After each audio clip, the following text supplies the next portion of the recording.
గ్రామ పంచాయతీ కానీ కోఆప్షన్ సభ్యులు ఎన్నుకుంటారు. ఆ ఎన్నుకున్న దాంట్లో ఆ మండలంలో దివ్యాంగులు ఎవరుంటే వారికి, అది మున్సిపాలిటీలో దివ్యాంగులు ఎవరుంటే వారికి, హైదరాబాద్ జిహెచ్ఎంసీ ఎవరుంటే వారికి ఒక కోఆప్షన్ సభ్యునిగా చట్ట సభల్లో కూడా మా దివ్యాంగులను గుర్తించే విధంగా మీరు ఆలోచన చేయాలని క్యాబినెట్ చర్చ చేసి అది ముఖ్యమంత్రి గారి దృష్టి తీసుకెళ్తే ముఖ్యమంత్రి గారు అన్నారు మీరు ట్రాన్స్జెండర్కి సంబంధించిన ఏదైతే వారికి చట్టసభలో కూడా మీకు ఆలోచన చేసుకున్నాం. నెక్స్ట్ మీటింగ్ లో కూడా ఈ అంశాన్ని పరిశీలిస్తామని చెప్పిన ఆల్రెడీ ఇద్దరికి కోఆప్షన్ సభ్యులుగా మనం జిహెచ్ఎస్ లో కానీ అదేవిధంగా ఇంకా స్థానిక ఎన్నికల్లో కూడా ఇస్తాం. ఆ ఇద్దరిలో ఒకటి మాకు వికలాంగులు ప్రత్యేకమైన మాకు దివ్యాంగులకు సంబంధించిన వారికే ఇవ్వాలని చెప్పి కోరినాం.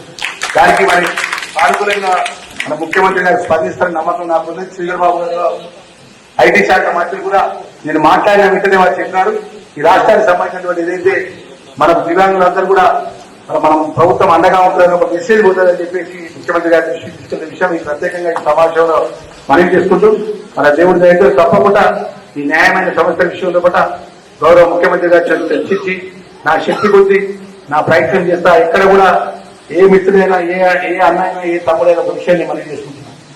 దయచేసి ఈ ప్రభుత్వం మన ప్రభుత్వం, మనం మార్పు కోరుకొని మన ఆశీర్వదించిన ప్రభుత్వం.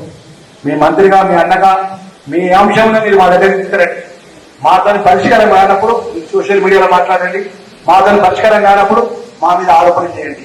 కానీ అంశాన్ని మా దృష్టికి తీసుకురాకుండా సోషల్ మీడియాలో ప్రభుత్వాన్ని ఇబ్బంది పెట్టే విధంగా కానీ మమ్మల్ని ఇబ్బంది పెట్టే విధంగా కానీ ముఖ్యమంత్రి గారిని ఇబ్బంది పెట్టే విధంగా వస్తే మాకు ఏమవుతుందంటే ఒక మంత్రిగా ముఖ్యమంత్రి దగ్గరికి వెళ్ళి ఆ శాఖ పరంగా అడిగినప్పుడు వాళ్ళు మన ఈ విధంగా తక్కువ చేసి విమర్శిస్తున్నారు కదా, మన యొక్క పాజిటివ్ ఎప్పుడైనా నెగిటివ్ ఒపీనియన్ పోతుంది. కాబట్టి 2.5 సంవత్సరాలు ఈ ప్రభుత్వం మీ ప్రభుత్వం ఉంటుంది. 2.5 సంవత్సరాలుగా మీ ఆశీర్వాదం మీ అభిమానం ముఖ్యమంత్రిపై ఉండాలని కోరుకుంటూ మీరు ఇచ్చిన మాటలను అమలు చేస్తారనే విషయాన్ని పని చేసుకుంటూ ఏదన్నా సోషల్ మీడియాలో కూడా పోస్టులు పెట్టకుండా మాట్లాడకుండా మీ లక్ష్మణ్ కుమార్ మీ అన్నగా ప్రతి మంగళవారం బుధవారం శుక్రవారం మీ సెక్రటరీలో అందుబాటులో ఉంటా. మిగతా ఆది మన శుక్రవారం శనివారం ఆదివారం సోమవారం నాకు నా కాన్స్టిట్యూన్స్ చెప్తాను. నా కాన్స్టిట్యూన్స్ ప్రజలు ఇస్తేనే నేను ఎమ్మెల్యే, నా కాన్స్టిట్యూన్స్ ప్రజలను సలహా చూస్తే నేను ఎమ్మెల్యే. వాళ్ళు ఒక 4 రోజులు వాళ్ళకి అందుబాటులో ఉంటా, మిగతా 3 రోజులు మీకు అందుబాటులో ఉంటా. ఏ అన్న కానీ ఏ తమ్ముడు కానీ ఏ చెల్లె కానీ నేరుగా నా దగ్గర రావచ్చు.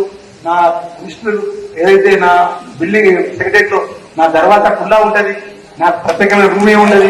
నేరుగా రావచ్చు, వీరి చేత రావచ్చు, మాట్లాడచ్చు.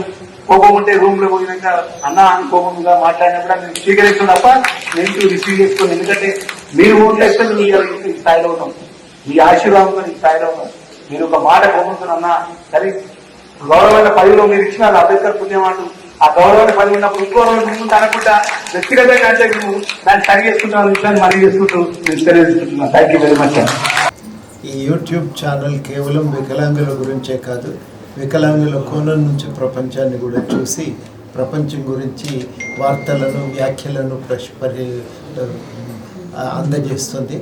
ఈ జవాబును అందరూ కూడా ఆమోదించి ఆదరించి దానికి లైక్ కొట్టి దాంట్లో బాగా సబ్స్క్రైబ్ చేయాలని అందరినీ కూడా ప్రేక్షకులందరినీ కూడా ఈ సందర్భంగా కోరుతూ ఒక ఉదాత్తమైన ఆశయంతో ఏర్పడిన జవాబును ఆదరించవలసిందిగా అభ్యర్థిస్తుంది.